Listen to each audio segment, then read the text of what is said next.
sa iyong harapan para italakay ang tungkol sa paglalahad ng tula o tugma, maikling kwento at liham ng paanyaya o pangkaibigan. At ang aking mga kagrupo ay sina De La Serna Kirsty at Montibon Crislin. Ngayon, dadako naman tayo sa pamagat ng pamamaraan.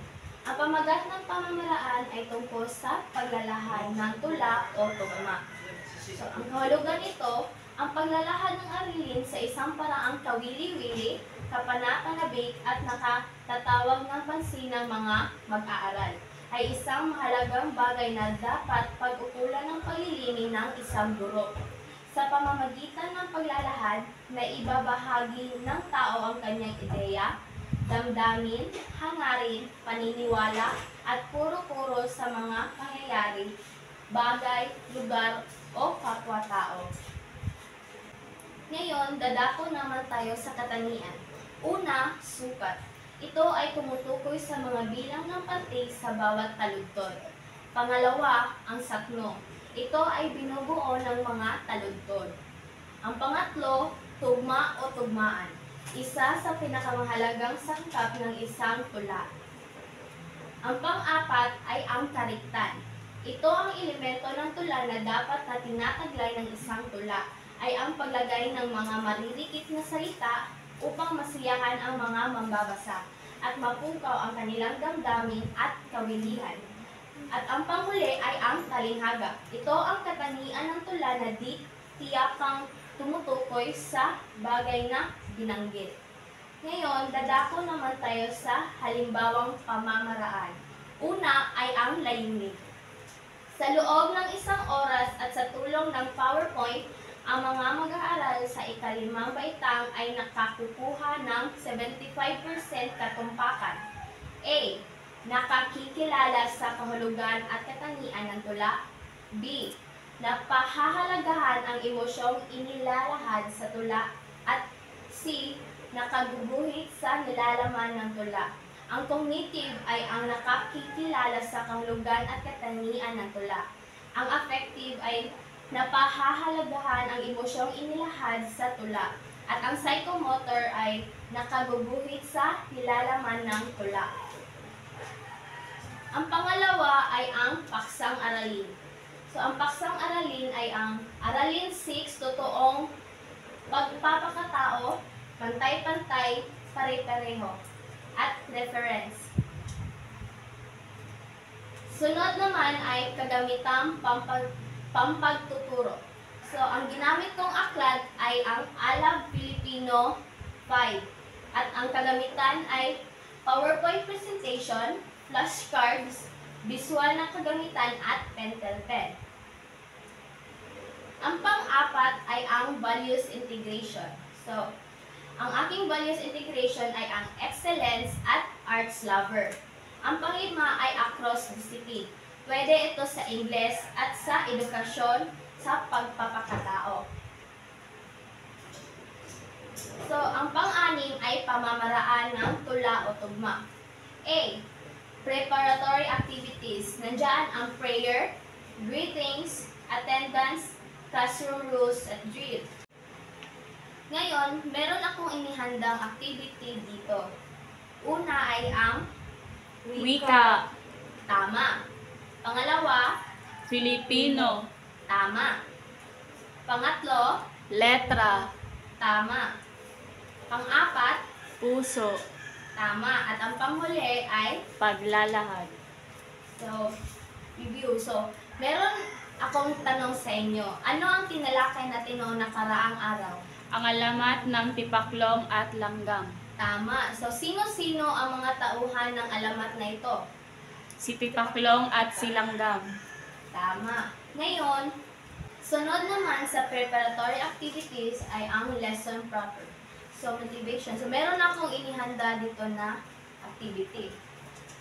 Ito ay ang crossword.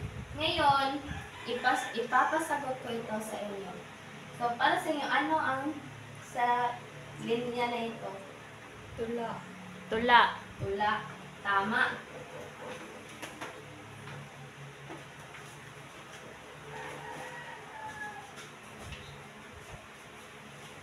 Ang pangalawa,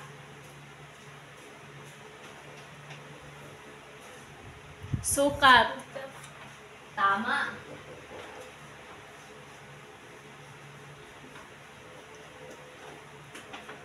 Dito, Tugma. tama. At ang panghuli ay ang Saknong. tama.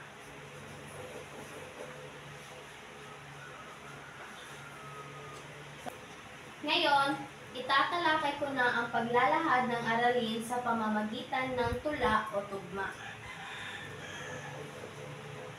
So, ano ang tula o tugma?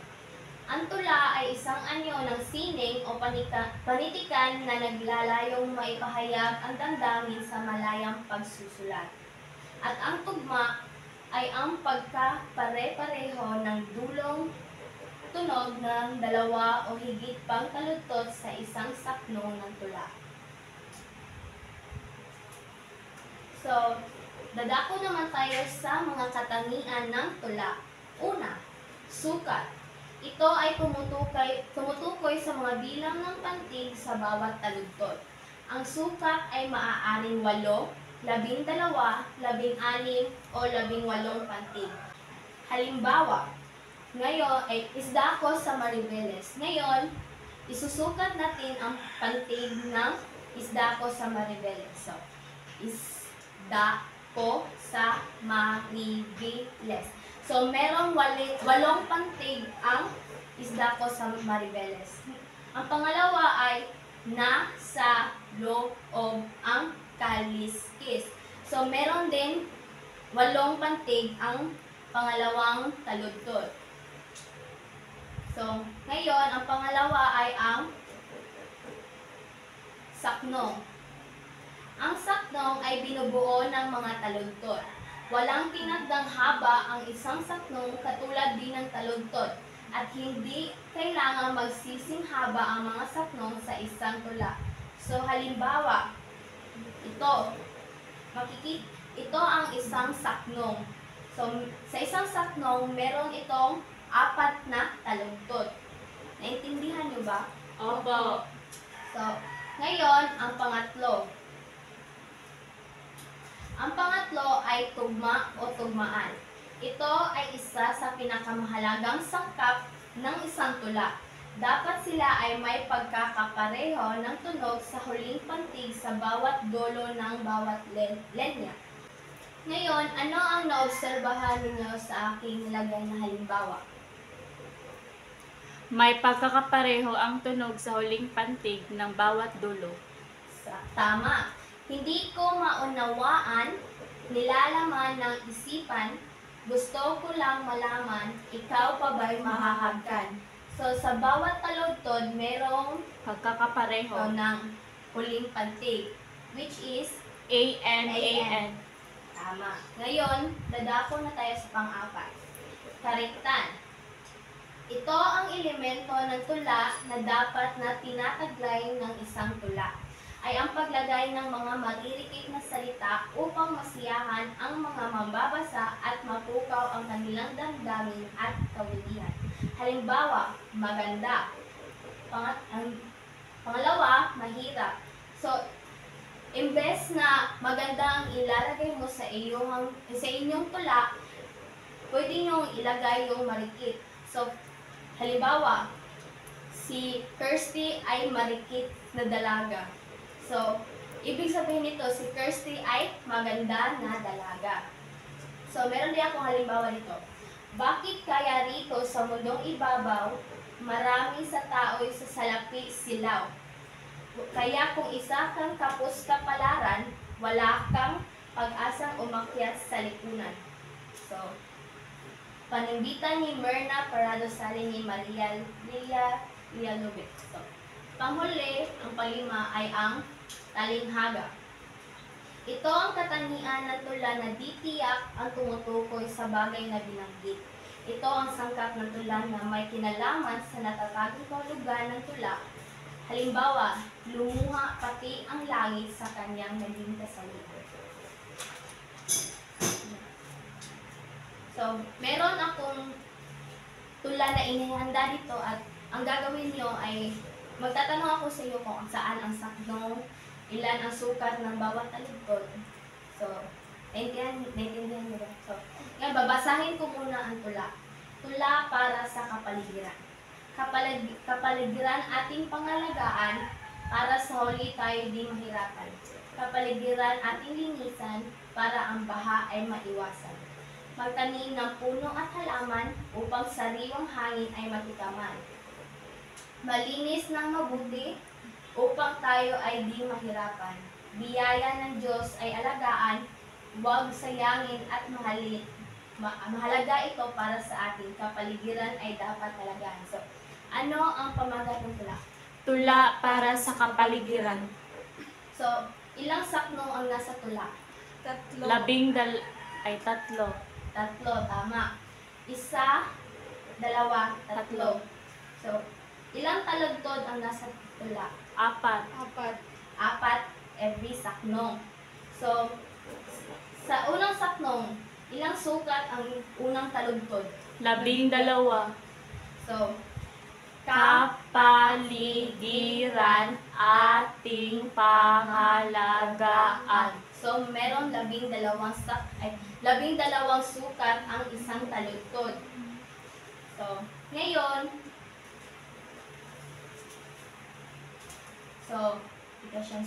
meron akong ipapagawa sa inyo. So, panuto, bumuo ng 2 saknong ng tula na tumutukoy sa iyong emosyon o nararamdaman sa salitang nasa puso sa ibaba. So, ang gagawin ninyo ay gagawa kayo ng tula tungkol sa pamilya.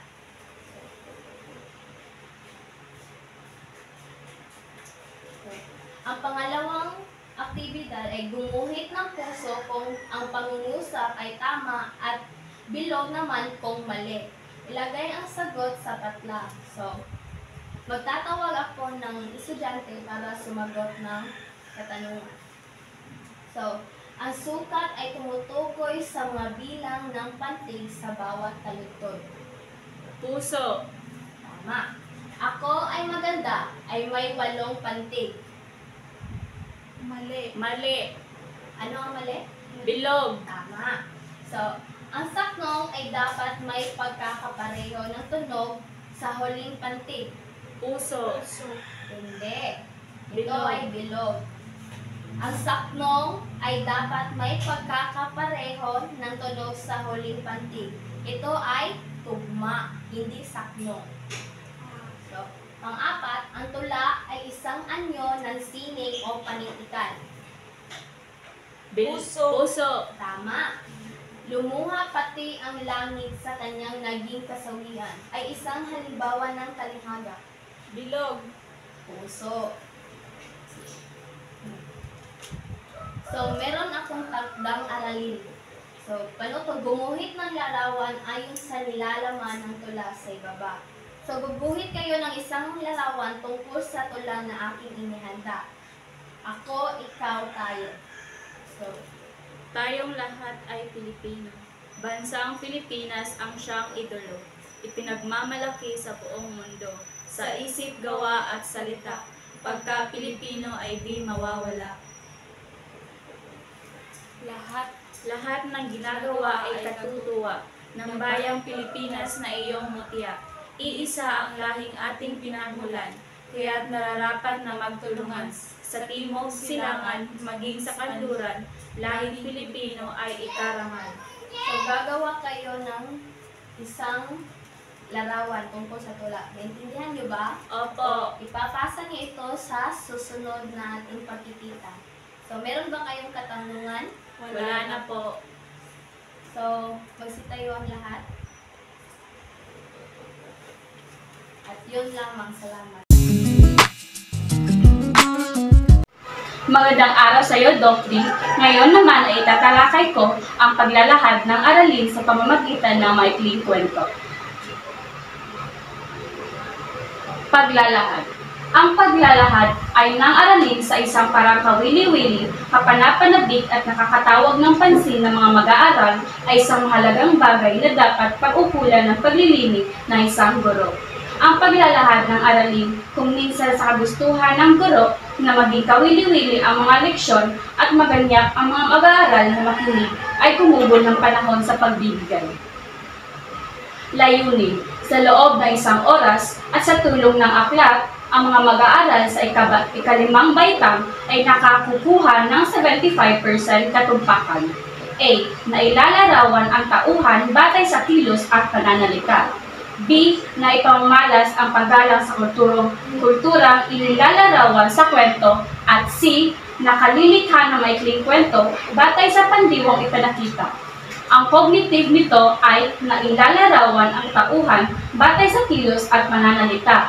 At ang affective ay naipamamaralas ang paggalang sa kulturang inilalarawan sa kwento at ang psychomotor ay nakalilikha ng maikling kwento batay sa pandiwang ipinakita. Pangalawa, paksang aralin. Ang paksang aralin ko ay ang aralin 2. Pagiging madasalin sa pamilya ay ugaliin at ang kanyang reference. Pangatlo, kagamitang pampagtuturo. Ang aking aklat na ginamit ay ang Alam Filipino 5. At ang aking kagamitan ay printed story, flashcards, ballpen at papel. Pang-apat ay ang values integration. Mayroon akong 3 values integration at ito ang excellence, Christ-centeredness, at commitment. Pang-5 ay ang across discipline. Ito ay ang asignaturang araling panlipunan at edukasyon sa pagpapakatao. Pang-6 ay ang pamamaraan. Ito ay ang paglalahad ng maikling kwento. A. Preparatory activities. Ito ay ang prayer, pagdadasal, greetings, attendance kung may liban ba sa klase ng isang guro, at classroom rules at drill. Sa drill naman ay meron akong vocabulary words na angkop sa discussion. Naghanap. Tama. Nagkaroon.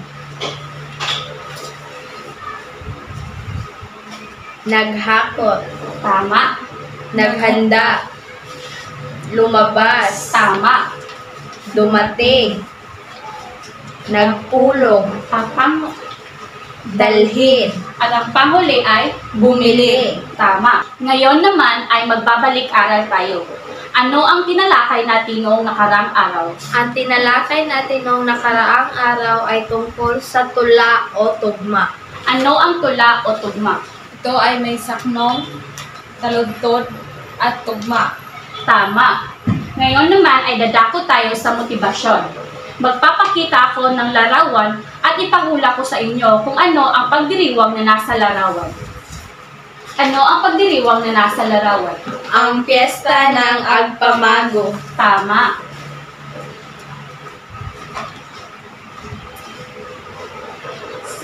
At dadako naman tayo sa paglalahad ng aralin. Ito ay ang maikling kwento. Pakibasa. Ito ay may isang maiksing salaysay hinggil sa isang mahalagang pangyayaring kinasasakutan ng isa o ilang tauhan at may isang kakintalan o impresyon lamang. Ang isang maikling kwento ay mga kwento na maaari mong tapusin sa isang upuan lamang ng pagbabasa o kaya'y ang mga kwento na hindi inaabot ng araw para matapos. So ang maikling kwento ay isang maikling salaysay na hinggil sa isang mahalagang pangyayari na kinasasangkutan ng isa o ilang mga tauhan. At ito ay natatapos sa isang upuan lamang. So, ngayon naman ay ating basahin ang piyesta ng Agpamago na ibinigay ko sa inyo kanina. Ang piyesta ng Agpamago. Letlet, gumising ka na, tawag ni Lalay. Iminulat ni Letlet ang kanyang mga mata, nakita niyang nag-aayos na ng higaan ang kanyang kaibigan. Piyesta ng Agpamago ngayon. Oo nga pala, sabi ni Letlet na napaupo sa kanyang bani. Taga Batangas si Letlet at inaanyahan siya ng kanyang kaibigan na makisalo sa piyesta ng Agpamago. Ang Agpamago, ang pinakamasayang pagdiriwang para sa mga alangan, mangyan sa Mindoro. Ginaganap ito tuwing Abril. Ano nga ulit ang ibig sabihin ng agpamago? Tanong ni Letlet. Ang agpamago ay pasasalamat kay Kapuan. Kapuan, agalapit ang tawag namin sa Diyos na ang ibig sabihin ay tagapangalaga. O narito na pala ang mga pinsan ko. Halika, ipapakilala kita. Nang umagang iyon ay nakilala ni Letlet ang lahat ng mga lolo, lola, tiyo, tiya at pinsan ni Lalay. Ang ilan sa kanila ay mula pa sa ibang mga barangay. Ang bawat pamilya ay may dalang palay na pagsasaluhan ng lahat. Masayang nagkwepintuhan at nagkakantahan ang matatanda habang nagbabayo ng palay, nagluluto ng pagkain at nakikinig sa kanila ang mga bata. Banggi ang tawag sa mga kantang naririnig mo, paliwanag ni Lalay. Sa pamamagitan ng mga awit, natatanggap namin ang mga kwento o pangaral ng mga nakatatanda. Minsan naman, may mga bangging nagpapatawa. Nangmangha si Letlet sa kanyang mga narinig. Pagkatapos ng kainan, tumayo sa gitna si Aking Jose. Siya ang pinakamatanda sa kanilang pamayanan. Iginagalang ng lahat ang kanyang kabutihan at duno. Ayon sa kanya, magiging mabuti ang kalusugan, kabuhayan at samahan ng lahat. Sinabi rin niya na dapat maging masipag ang bawat isa upang maging masagana ang buhay ng buong pamayanan. Pagsapit ng hapon, nagpaalam na sa isa't isa ang mga kamag-anak ni Lalay. Masayang-masaya ang lahat dahil naipagdiriwang nila ang kanilang magandang samahan at ang tapat na pag-aalaga ni Kapuan. Masaya rin si Letlet dahil sa kakaibang karanasan na hindi niya malilimutan. Napakarami niyang maikukwento sa kanyang mga kapatid pag-uwi niya sa Batangas. So mga estudyante, na iintindihan niyo ba ang maikling kwento? Opo. Kung naiintindihan niyo ang maikling kwento, ano ang pamagat ng maikling kwento? Ang piyesta ng Agpamago. Sino-sino ang mga karakter sa maikling kwento? Si Letlet Si Kapuan at si Lalay. At si Lalay Aking Jose. at Aking Jose. So, ano ang agpamago at bakit Kapuan agalapit ang tawag ng mga mangyan sa Diyos? Kapuan agalapit ang tawag nila sa Diyos na ang ibig sabihin ay tagapangalaga. At ang agpamago ay pasasalamat kay Kapuan.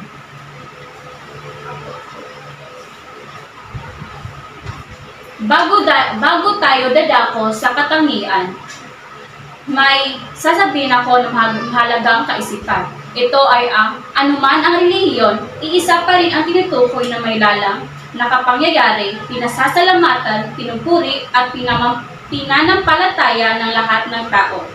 At paghandaan natin na ang mga alangan mangyan ay isa sa 8 tribong mangyan. Nakatira sila sa Mindoro.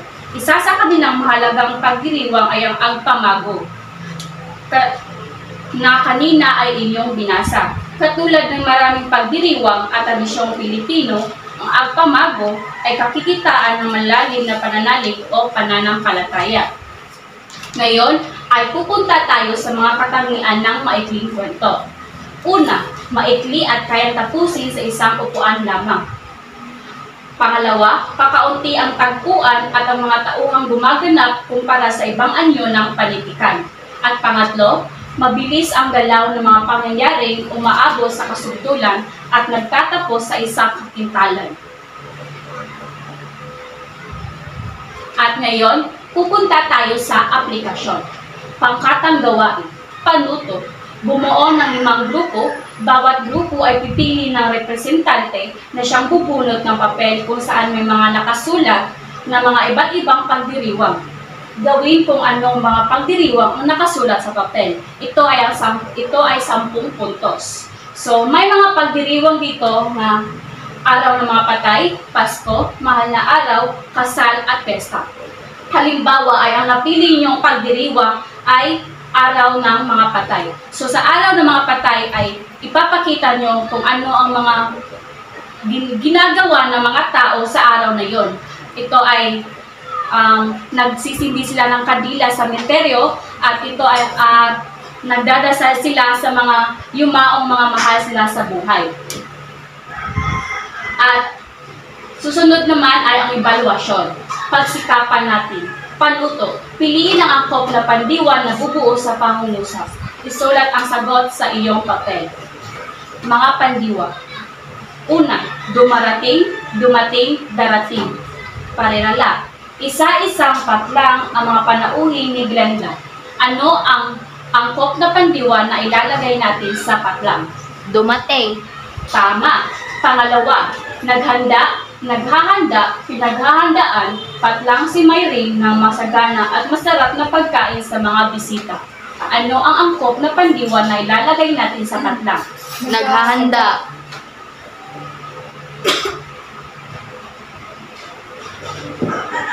Pangatlo, lumalabas, lalabas, lumabas. At bumili, nagbili, at magbili. Kahit na malakas ang ulan, patlang kasi ni Myrene, patlang ng mga prutas. Ano ang angkop na pandiwa na ilalagay natin sa patlang? Lumabas. Lumabas. Barin ni Myrene. Bumili pa ng prutas.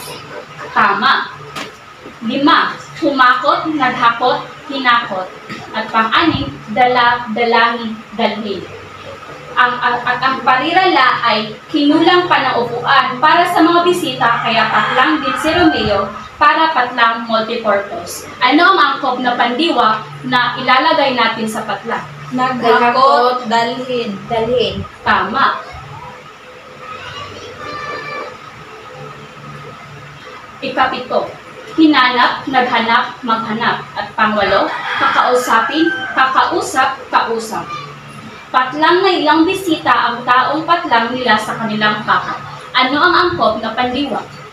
Naghanap. Naghanap at Kakausapin nila sa kanilang tao.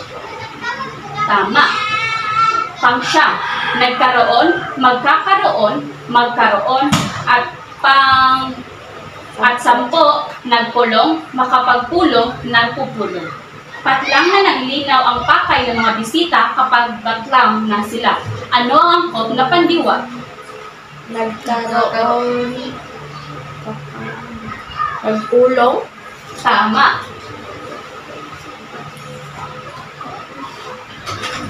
At ang panghuli ay ang takdang aralin, pagtataya, panuto. Sumulat ng maikling kwento na nagpapakita kung paano mo pahahalagahan at igalang ibang kultura. Tiyaking wasto ang pagbaybay, pagbabantas at panahunan ng mga pandiwa. Gawin ito sa buong papel. So, sa mga pinakita ko ninyong mga pandiwa ay gagawa kayo ng maikling kwento at gagamitin ninyo ang mga pandiwa na ipinakita ko sa inyo kanina. Yun lang po at maraming salamat. Magandang araw sa inyong lahat, magandang araw Doc D. At ngayon naman itatalakay ko sa inyo ang panghuling paglalahad at ito ay tungkol sa liham pangkaibigan at liham panyaya. Pamagat ng pamaraan. Paglalahad ng liham. Kahulugan ng paglalahad. Ang paglalahad ng aralin sa isang paraang kawili-wili, kapanapanabik at nakakatawag ng pansin na mga mag-aaral ay isang mahalagang bagay na dapat pagkukulan ng paglilingin ng isang guro. Ang paglalahad naman ng aralin kung minsan sa kagustuhan ng guro na maging kawili-wili ang mga leksyon at maganyak ang mga mag-aaral na makinig ay bumugol ng panahon sa pagbibigay. Paglalahad ng liham at ito naman ang aking mga layunin. Sa loob ng isang oras at sa tulong ng halimbawang liham, ang mga mag-aaral sa ika-5 baitang ay nakakukuha ng 37% katupakan. A. Naipapahayag ang format ng liham at nilalaman nito. B. Mapapahalagahan ang binasang liham pangkaibigan at paanyaya. At ang pangatlo ay nakasusulat ng liham pagkaibigan at paanyaya. Ang cognitive ay ang naipapahayag ang format ng liham at nilalaman nito. Ang affective naman ay napapalagahan ang binasang liham pangkaibigan at liham paanyaya. At ang psychomotor ay nakasusulat ng liham pagkaibigan at paanyaya. At ngayon naman, may inihanda ko ditong scramble words At magtatawag ako ng mga estudyante para sumagot. Una, Lagda. Petsa. Liham. Wasto. tama. At ngayon naman tayo ay magbabalik-aral. Ano ang ating leksyon sa nakaraang araw? Tungkol sa maikling kwento.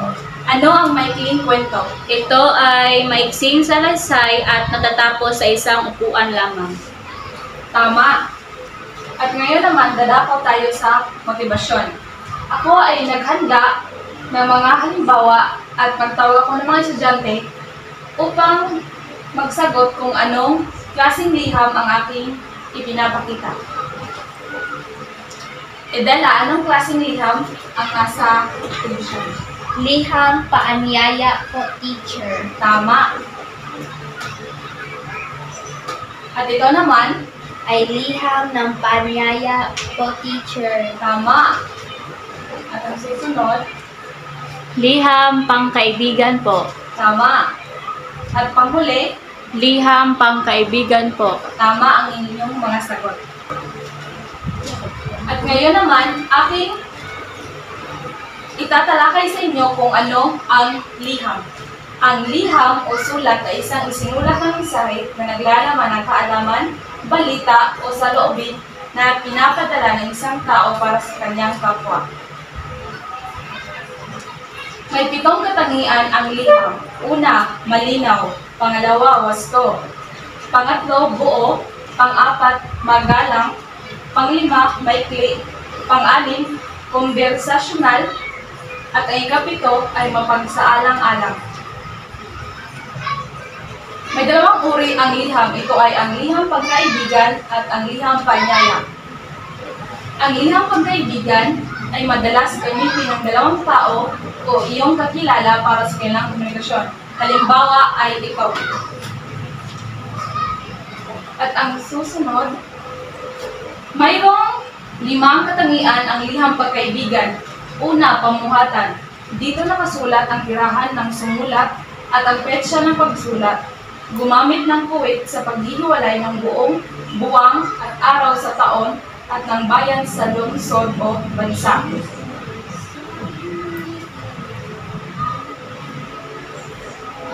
Ito ay ang halimbawa ng pamuhatan. Pangalawa, bating panimula. Dito nakasulat ang pangalan ng sinusulatan. Ito naman ang bating panimula. Pangatlo, katawan ng liham. Dito nakasulat ang mensahe o layunin ng sumusulat. Ito ang halimbawa ng katawan ng liham. At ang ika-4 ay bating pangwakas. Ito ang nagsasabi ng pangwakas ng sumulat. At ang pang-5 ay ang lagda. Ito ang pangalan o palayaw ng sumulat. Ito naman ang halimbawa ng lagda. At ang susunod ay ang liham paanyaya. Ito ay ipinadala o imbitasyon sa anumang okasyon gaya ng kaarawan, piyesta, kasal at iba pa. At itong dalawang inyong nakikita ay ang halimbawa ng liham paanyaya. Naman, tayo ay dadako sa aplikasyon. Ako ay naghanda ng mga katanungan dito. At ito ay sasagutan ng buong klase. Panuto, sagutan ang mga sumusunod na tanong. Una, anong uri ng liham ang inyong binasa base sa huling tinalakay? Pangalawa, sino ang sumulat ng liham? Pangatlo, ano ang nilalaman ng liham? Pang-4, paano tinapos ang liham? At ang pang-5, saan nagmula ang liham? Ngayon naman tayo ay dadako sa evaluasyon. Panuto, isulat ang hinihingi sa bawat bilang. Tukuyin kung anong bahagi ng liham ang tinutukoy sa bawat bilang. Una, sa bahaging ito, isinulat ang pangalan o palayaw ng sumulat sa ilalim ng bating pangwakas. Ano ang sagot? Lagda. Lagda. Tama. Pangalawa, dito isinusulat ang dahilan ng pagliham. Ito ang mismong mensahe na nais iparating sa taong pinadalhan ng sulat. Katawan. Tama. Pangatlo, ito ay nagsasaad ng pagbati sa sinusulatan. Inilagay ang kuwit sa hulihan ng pangalan at isinusulat ito sa kaliwang bahagi ng papel pagkatapos ng pamuhatan. Bating panimula. Tama! Ito ay nagsasaad ng pinanggalingan ng sulat, tirahan at petsa ng pagkakasulat. Panimula. Tama! At ang panghuli, maikli at magalang na pamamaalam pagkatapos ng katawan ng liham at isinusulat sa katapat ng pamuhatan. Ito ay nilalagyan ng puwit sa hulihan. Batay pangwakas. Tama! At ngayon naman, pupunta naman tayo sa takdang aralin. Paano to? Gumawa ng isang liham sa isang buong papel gamit ang mga linya at numero na nakasaad sa halimbawa na ibinigay ko sa una. At ito ay ipapasa sa susunod na klase. Yan lang po at maraming salamat. Paalam at salamat po, Binibining Montibon.